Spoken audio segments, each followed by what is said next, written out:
thanks so much for coming out. My name is Janelle Riley. I'm an editor at Variety. I'm so thrilled to be here tonight with this film independent screening of Duel. Please join me in welcoming tonight's guests. We have the writers, directors, Justin Matthews and Luke Spencer Roberts. We also have the EP and star of the film, Dylan Sprouse, and actor Patrick Warburton. Hello!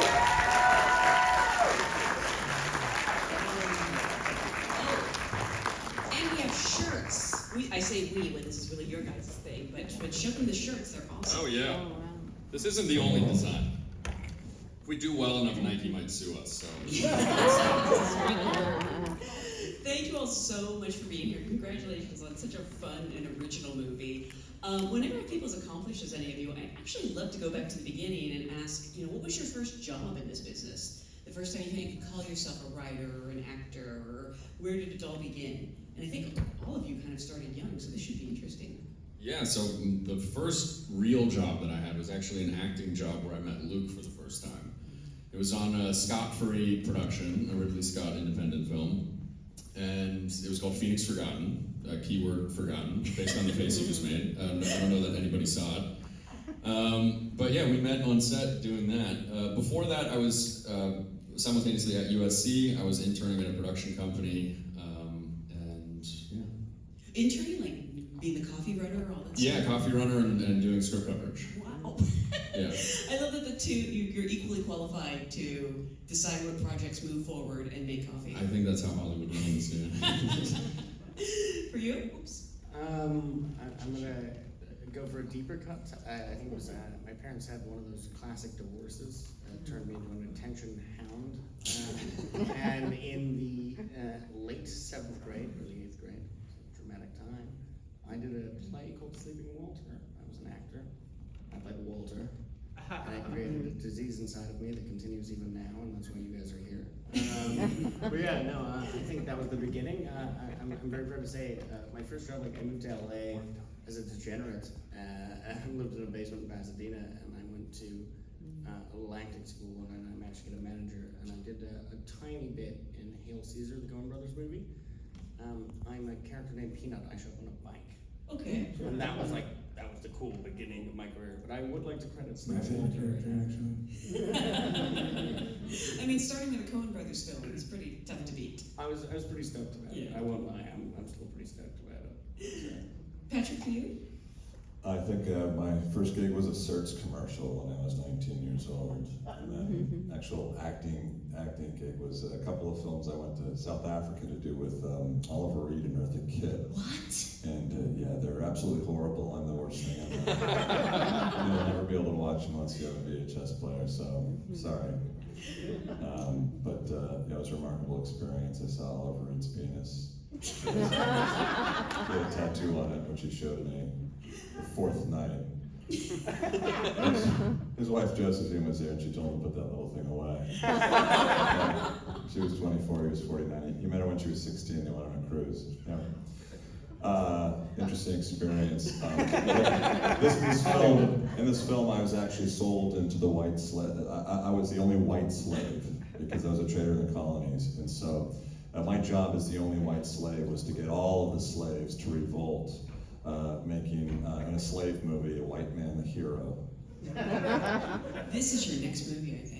You can readapt this for the big screen. I'm guessing there were no intimacy coordinators on set back then. My first job was with my twin brother, and we were in a diaper commercial where all we had to do was shit and cry. And I like to think that was my best role. No, yeah, that was at 8 months old. That's crazy. Yeah. What's the first job you remember? What's the first what? The first job you remember, unless you remember the diaper commercial. I remember bits and pieces. My brother and I did a show called Grace Under Fire with Brett Butler, and we played a baby in that. Yeah. Did you do that? Are you telling me we've worked together before? I just did one episode. That was it. That's crazy. Look at us, old friends. We've been working together for what, 30 years? Well, I actually do want to start at the beginning with Justin and Luke because this is such a unique and original idea. What was sort of the genesis of the project. Where did the idea of a modern day Duel come from? So I think the idea and how it came about, it's important to know where we were and kind of what was going on. So I was writing for the morning show at the time, and the showrunner was able to put up one person each year to sponsor for a writing competition, and she asked if I wanted to do that. And I was very excited and said yes. And she said you could write it by yourself, you could write it with somebody. And Luke and I had stayed friends ever since Phoenix Forgotten, and we've been drinking buddies, and just through our conversations, I was like, at some point we should write something together. And I thought this was a perfect opportunity to try that out. And I ended up giving him a call because COVID had started, and we got the 2-week lockdown, and then that continued to extend, obviously. And I was living by myself in Venice, and he was living by himself in West Hollywood. His roommate had just moved to Puerto Rico, so he had an extra room, and I was like, hey, could I come over? We do this for 5 days and see what happens. And I show up with a 6-pack of beer and some cigarettes. I didn't realize he had just quit both 2 weeks before. It was the restoration of my faith in God. I knew I wasn't supposed to be doing this. And I show up, and we attempt to do this thing over the course of a few days, and I ended up moving in for 6 months. Yeah, I don't know if you ever technically invited me for that length of time, but we just kept writing together, and one of the things that we wrote was the Duel. And it was a lot of late nights, a lot of watching films. I had a friend group that went through something similar, not all the way to dueling, but there was an adjacent friend group that had gone through best friends and infidelity in a similar situation. And Luke was on. Someone was on speaker who was near the situation socially, and they had explained their own frustration with what had happened, and just you could hear it in their voice, just going, something has to be done. I mean, he's you just. guys don't remember from the movie is one of my favorite lines for why the movie exists. Because it's like, God, something. And him on the phone when we were outside of the liquor store was so lovely, because he was so upset for his buddies, and then that was kind of what I think, at least for me, definitely sparked the movie as like a giant, like, because we heard his outrage, and it wasn't his situation. It wasn't. It was someone else's, but he was just so. Because the sad truth is, the Woody in the story is just, he's in an apartment. There's a giant global plague that might be ending the world. And his girlfriend and his best friend are in love, and he's not invited to the secret parties that shouldn't be happening but are happening. And he's now just waiting for the end of everything. And that kind of prompted the like, well, what could? And that screamed comedy to you? Exactly. I think there's always something deeply funny in anything deeply sad. I think, yeah. It's a fine line. Dylan, I'm curious how you became aware of this project, and what interested you, coming on board, not just to play Colin, but to executive produce? So it starts, I want to say, gosh, how many years ago was Banana Split, Luke? We did, 17? Yeah, 17, I don't think 17, please tell me that's not true. Yeah, 2017. Oh, 2017. Oh, 2017. Jesus Christ. Holy shit, sorry, I just cried. So we did a movie called Banana Split, directed by Hannah Marks, a long time ago, that's all I'm gonna say. And we played best friends in the movie, and when we started working on that project, we realized, and this happens often in the industry, we realized that through either good casting or the universe, we were pretty good friends on that set. So we just kept in touch, and a lot of our friendship was based around kind of historical oddities and weird facts and like real-time strategy games. So we just kept in touch. bars and drink beer like normal people. We're not just We do drink beer too, yeah, but we do talk about that stuff while drinking beer. So we were friends for years after that, and when he started writing with Justin and they finished the script, he hits me up and says, "Hey, I just finished writing this thing. I'd love your perspective on it and your notes." And I said, "Okay." So I sat down and I started reading it like 5 minutes after that because I was free that day, and I couldn't put it down. It was one of those scripts that was, my judge of a good script generally is like if it kind of bursts off the page and you don't feel inclined to put it down. And this was one of those scripts. And so I finally, when I finished it, I called him right back and I said, "Hey, I finished the script. I want to meet right now." And he was like, "Okay, well, Justin and I are going to Dan Tana's to eat chicken parmesan." Do you want to meet over there? And I was like, yeah, let's go. So I met up over there, and I told him, I was like, guys, I really love this script. I want to help you get it made any way possible. How do we do it? And that was really the start of it all. At that time, I don't even think you guys really wanted to direct it. Oh, No. really? Yeah. No, the directing thing happened it was directly his fault. Yes. Was He said the words out loud, why don't you guys just direct it? And he managed to say that when a certain amount of bourbon had been bought. And as two guys that had never directed anything, not even a music video or any of the things you should probably do to prep yourselves for directing a feature film, we went, makes a lot of sense. It was actually, it was my little form of security because you guys being first-time directors and me potentially being a first-time executive producer, like I would take none of the flack, right? Like, you guys would take all the hits, and I would just be like, well, I tried to tell them. Patrick, how did you come to be involved in the project, and what drew you to this very peculiar character? I'm wondering if he was that peculiar on the page, or you even made him weirder. Real quickly before that, Oliver Reed had a tattoo on his penis. And I think I admitted that. And it sounded like I just said Oliver Reed showed me his penis, and it was for what reason, but he had a tattoo. I want to clear that up. But still, Did you ask?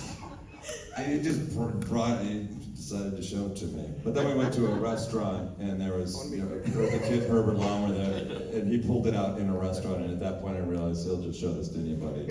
I no longer felt special. I read this script. you were trying to make the story seem less weird. It was even weirder. Those were weird days, strange days.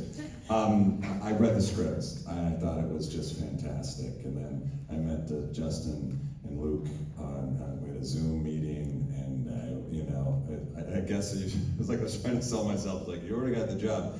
I love this, and I'm so excited to work with you guys. I gotten word, from our agent, my agent. I think we were the same agency at the time, right? Correct? BTA. You and Dylan, yeah. Yeah. I mean, Dylan. Okay. And they said these guys are amazing, and they're going to have a huge future. I love this thing, and I love Christoph. And I always loved the idea to do something different, and I saw him as being somewhat serious, a little bit goofy perhaps, and I liked his position in all of it, and being the mentor, and sort of at the same time, one of the devils in this film that help enable them and guide them down this tragic road. But it seemed to have so many different, what I like about this film is it does play on different levels, and I don't think anything's just one thing. And so it's a comedy, it's a dark comedy, it's a tragedy, it's a love story, it's heartbreaking. I love the cut in the ending is, going back after the duel and not knowing what happened and being there for that night. And I just think that these two guys are real craftsmen and amazing filmmakers, and it was a pleasure to work with them. It was a pleasure to work with Dylan, who's such a fine actor, and I really, it's a blessing for me because things fall into my lap. So I'm a horrible audition. I never get gigs on meetings, I hear this so much. Fortunate things come my way, and then I'm very thankful. Yeah. You had to have auditioned well at one time, though, to get the initial jobs. Well, every now and then something accidentally happens, and I get a gig. But then I found primarily work begets work. I ended up working a lot of times with the same people. Same here. Yeah. I think we'd be remiss if we just didn't take this opportunity, and if I could just say to all of you guys here, and to you too, we're so immensely grateful. It's so insane that you guys came out tonight, and Patrick Warburton is a fucking superstar. Dylan Sprouse is a fucking superstar. I do want to say, this is one of the coolest moments of my life, so thank you all for being here. Thank you guys very much. If anyone was recording during the part where Patrick was saying really nice things about him, will you send that to me? Unfortunately, I only record the stuff about Oliver Reed's penis. Too much footage. I kind of cut off after that. It's interesting though because in writing and then shooting this film, you actually seem to know a lot about the history of dueling. Can you talk about the research you put into not just the script, but also the actors, preparing for these roles? Sure. I think up front, Luke, Dylan, and I have all part of what we bonded over as friends is all of us are history nerds in some capacity. I'm not going to have the audacity to say that we know all that much, but we do have an interest. And when we first started writing the film, just the idea of dueling and two modern guys dueling it's such a fun, just dramatic function for two modern people to want to do something like this, because it was so normalized for so long, and different cultures across the world, men have been doing this, and with different traditions and different rules. One of the things that's cool about the Code Duello is that's just the Irish code that Christoph particularly likes. But each country had kind of their own code and their own way of doing things. But even in American history, I mean, Andrew Jackson pretty much didn't travel without having at least 20 flintlocks with him at all times. And part of the reason for that is his wife didn't get a proper annulment of her marriage to the previous guy, because he deserted and he went off, so she was never able to get a proper divorce. And so people would often insult her, and at the drop of a hat, he was ready to challenge someone to an affair of honor right then and there. He actually went through the majority of all of his... That's what love really is, by the way? Yeah, What he's you ready said? to go. Outside. Yeah. He, before becoming president, he was in a duel with a guy who had insulted his wife, and he was shot in the chest.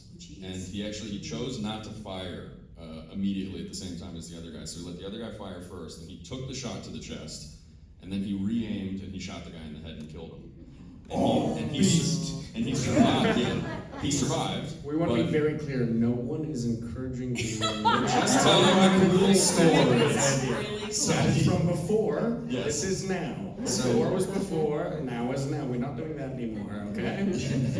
He survived, and he had a piece of lead in his chest for the rest of his life.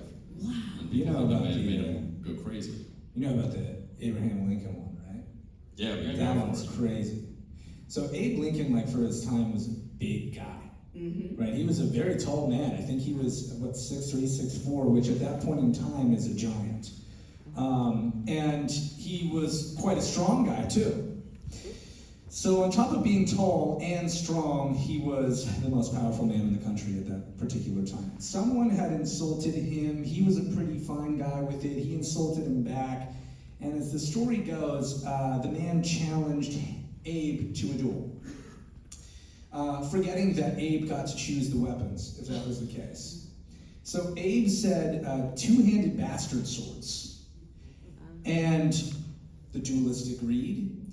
But allegedly, on the day that they showed up, which was at the butt crack of dawn, 6 a.m., Abe Lincoln, with no shoes, no shirt, just overalls, carrying a two-handed bastard sword, was enough to frighten the man away, and he apologized to him on the spot. And that was the only recorded attempted duel at Abraham Lincoln. So this is what it's like if you go to a bar with us. Yeah. Karaoke night happens inside, outside. Abe Lincoln has a bastard sword, and he's in overalls.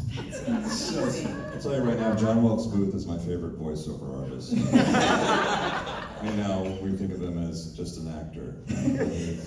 Not in cartoons, obviously, but in puppet shows. Exactly. There's no actual recording of his voice because they didn't have anything like that. They had that cylinder wax thing that he would turn. I forget what that's called. I'm not here to give a history lesson. He's my favorite voiceover artist. Well, I'm glad to hear that, Patrick, because he's actually one of my legitimate ancestors. We can trace our What? legit, yeah. John Wilkes Booth? Yeah, so the joke Cole and I tell the people is that we come from a long line of actors. All of our family's houses got like burned and stoned and yeah, That's done amazing. Again, this is your next movie. This and Abraham Lincoln stories. I don't want to Dylan, don't play John Wilkes. Wilkes Booth. Yes! Have you ever been approached to play John Wilkes Booth? I have not. I want to play him like you can really relate to him, you know? Like he's really tortured, but he's a good guy. Pat, you're obviously Abe Lincoln. Let's get the show on the Well, road. you guys right here Yeah, first. Lincoln. This is what's happening now. Get yourself a stovepipe hat. It'll be great. I think you could pull it Yeah. off. We derailed this conversation. We need you now. Mary Todd, clearly. Patrick, I am curious because, again, this character is so specific. Is he based on or inspired by anyone you know? I wouldn't say that I based him, or he was inspired by anyone I know personally. Every now and then you're not really exactly sure what sort of informs the minutia and whatever it is, you know, the colors of a character. I just felt like he was really on the page, Yeah. you of the hardest things about making a movie like this, you know, aside from locations and you know, actors, is not laughing and ruining takes. I don't know if there was any improvising or if there was a lot of laughter on set. What was sort of the atmosphere like? And who broke the most? We probably broke the most in Video Village, yeah. Particularly when Patrick was improvising as Kristoff, because one of the greatest things of working with Patrick is once you understand his voice, because he can make almost anything funny. Yeah. Writing and giving notes for improv, it's like writing on steroids. So we just get to, you know, we can come up with stuff and come up with some lines, and we know that he's going to nail the timing. There's so many scenes with also directing. You and Ronald was such a funny dynamic. Ronald Gutman, who plays Rodolfo, is a fantastic Broadway actor. And the first time that he showed up on set, it was his first day was the pig scene. And he was up in his trailer, so we shot the pig scene in the catacombs. It's pouring rain. Yeah, it's pouring rain, we're underground. We have a 400-pound pig underground. And this is the day that SAG Chicago decides to visit, by the way, to make sure we're running everything correctly. We're very stressed. I go to meet Ronald, and before he even says his name, he's immediately trying on different glasses. He's like, I think this is Rodolfo, but maybe this is Rodolfo, what do we think? Da-da-da. And he's running through his character backstory, and it happened that he got handed the wrong sides for that day. And this is obviously a huge scene. It's one of his biggest scenes in the movie. So he's down there, and we're walking through the scene, and we realize that he has the wrong sides. And he's like, this is not what I prepped for. And we're like, oh my gosh, we're dealing with the pig, and now we're stressed about what's going on with Ronald. And he ends up looking at us, and he's like, this is impossible, I can't do this, like, I don't know what to do. And we go, okay, what do you need? What do you need? You know, we'll give you literally whatever. Like, you need 3-4 hours to go prep this stuff. And he looks at us like we're insane. He goes, give me 30 minutes. He literally walked with an umbrella. I watched it. Yeah. He walked with an umbrella, smoking an American Spirit cigarette. In the rain, he didn't have the signs. I don't know how he was memorizing, but he did it. It was very, very good stuff. It was very, very good stuff. I watched it like a person watching witchcraft. I was just doing this. I don't know if he is memorized. And that scene is so compelling. He does an excellent job. Very compelling And scene. Excellent job. when him and Patrick are in the same space, there's this glorious thing that happens on screen, but also happens in real life, which was, and Patrick can talk more about this, but like the very, very different people. Very. And yet, Yeah, and yet their charisma together was, I'm telling you, it's very rare when you work in this business that the crew are pissing themselves. We had people, it was getting unprofessional. If they just entered the frame, people would go like, oh my god. Because they just, it worked. It just was so fun. Yeah, their it was, dynamic it was is so probably fun. my favorite memories of them together. It was, no offense, Dylan. I love you. No, fuck this. Was that chemistry pretty instantaneous for you, Patrick?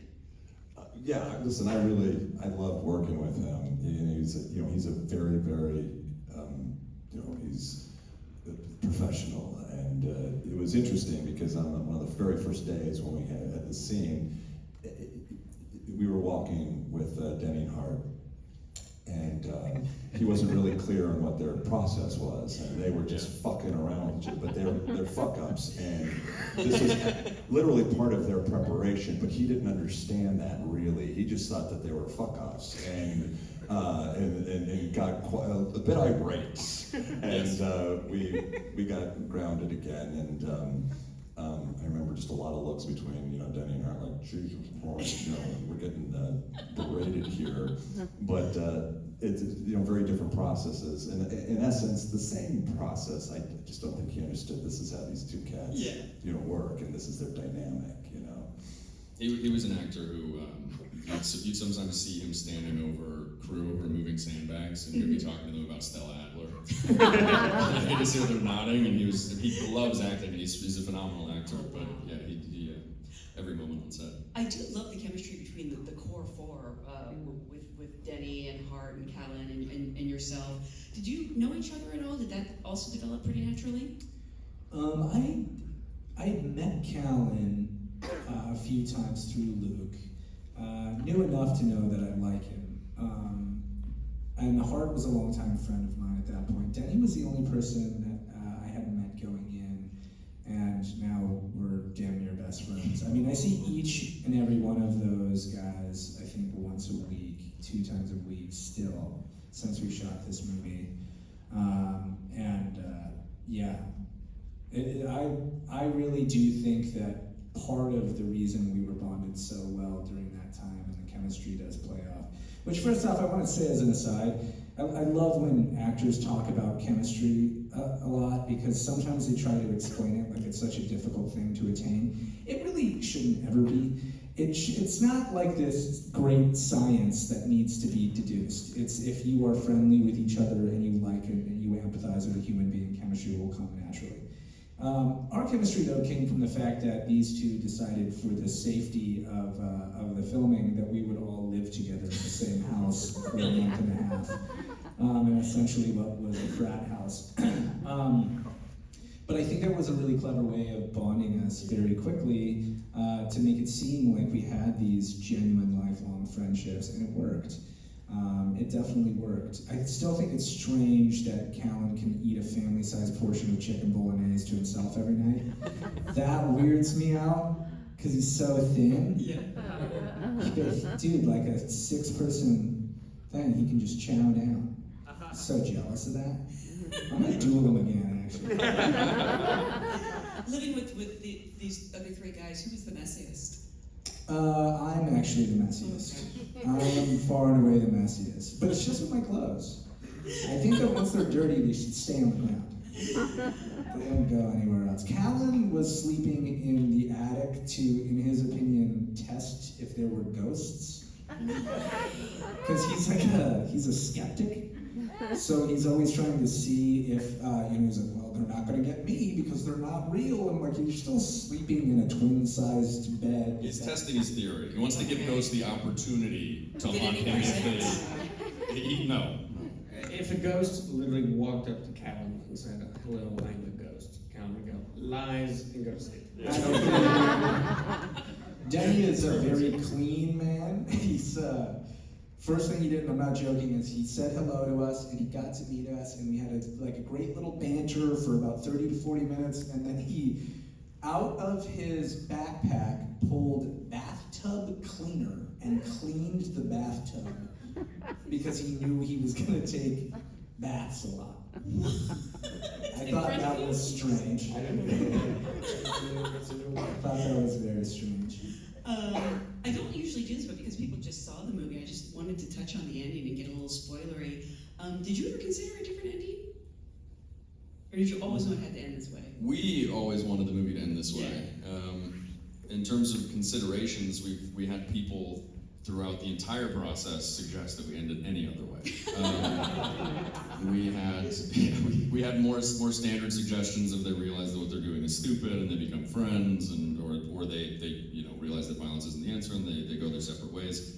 We had some producers suggest that maybe one shoots the other one in the dick because it's a comedy. Another one that they take the flintlock pistols and they use it to shoot their way out of the cartel boss's mansion, and so we had a few different suggestions of how to end it, but no, we didn't consider it one way to end it. We the entire time went, thank you for your idea. I will say, though, that, and I think this is important, at least, like, because Callan and I talked about this too, because we, obviously, knowing you guys so well, we knew it was going to end the way that it was going to end before we even read it. But I think it's important to mention that the idea that the boys could have had a resolution and become friends is not a reality. Yeah. There is no reality in which those two could have made up and remained friends. The whole point of the duel was it was a show of how much they loved each other. And if they didn't do it, they would be potentially alive, but they probably would never speak to each other again. So I think that there's no, actually, weirdly, the happy ending is the ending you saw. But one of the things I felt that play was that, though throughout it, there always seemed to be elements of hope.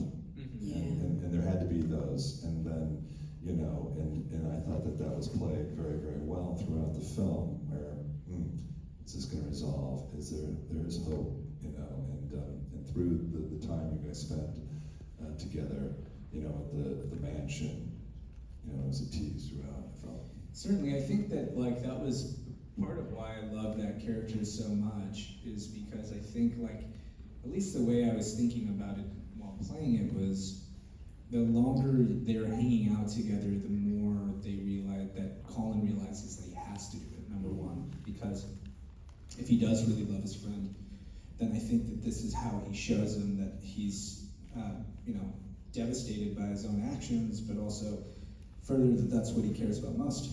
And so I think it's kind of a bittersweet ending, but there was really no other ending. Getting shot in the dick. Never. I Could you sat in a imagine? rocking chair in Indiana with a BB gun on my lap like a crazy redneck, like, no, I didn't even know. no, they died. They will die. So help me God, we're gonna have an elephant in this movie before they don't die. No, we're the biggest gong in Indiana, and they're gonna die. That's what we're doing, and that's what the movie was. I actually find it a very satisfying ending. I don't know if it could have ended any other way. So, although I would like to see some of these options you discuss. I want to remind everyone this movie hits theaters next week, July 31st. Yeah, this Wednesday. Yeah, please spread the word. Did any of you like it, by the way? They stayed. I was gonna say. Yeah, We're gonna be outside. yeah, We've come got get some shirts. There will be shirts in the lobby. Also, other than telling your friends to see it in theaters July 31st, if you have Letterboxd and you review the film, hopefully review it well. Otherwise, forget all of this and keep your phone in your pocket. I assume that you like it, the fact that you stayed here this long. If you hated it and you stayed here this long, then I'm terrified of you. I'll talk to you outside. In a car. We're gonna have a conversation. Thank you so much for joining us outside for shirts. Thank you guys. Thank you.